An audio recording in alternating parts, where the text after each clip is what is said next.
பொதுவாக என்னோட சேனல்லே வந்து அண்ணன் தம்பி சொத்துக்கள் எப்படி பிரிக்கிறதுன்னு சொல்லி போட்டிருக்கோம். அதே போல தான் அண்ணனுக்கும் தங்கச்சிக்கும் உள்ள சொத்துக்களை எப்படி பிரிக்கிறதுன்றது கடந்த இதே மாதிரி ஒரு செஷனில் வந்து ஒரு நேயர் வந்து மட்டும் இந்த கேள்வி எழுப்பியிருந்தார்.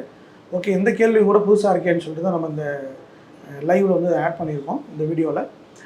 எப்படி நம்ம அண்ணன் தம்பிக்குரிய சொத்துக்களை பிரிக்கிறோமோ அதே போல் தான் அண்ணனுக்குரிய தங்கச்சிக்குரிய சொத்தையும் நம்ம பிரித்து கொடுக்க வேண்டியிருக்கு. அது இன்றைக்கு பார்த்திங்கன்னா தமிழ்நாடு அரசாங்கம் ஆணுக்கு பெண் சம உரிமை அப்படின்னு சொல்லிட்டாங்க.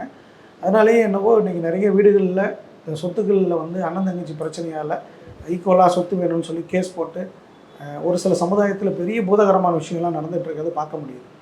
ஓகே, எது எப்படியோ சொத்துக்களை 2 பார்ட்டாக பிரிக்க நேர்ந்தால், அதாவது ஒரு வடக்கு பார்த்த வீடாகவோ அல்லது சைட்டாக இருந்தால் பிரிக்கும்போது தங்கச்சி கிழக்கு பக்கமும் அண்ணனுக்கு மேற்கு பக்கமும், கிழக்கு முகமாக இருக்கக்கூடியதை பிரிக்க நேர்ந்தால் வடக்கு பக்கம் உள்ளது தங்கச்சிக்கும் தெற்கு பக்கம் உள்ளதை அண்ணனுக்கும் நம்ம ஊரில் பிரிக்கிறது நம்ம ஊரில் வழக்கமாக வச்சிட்ருக்காங்க.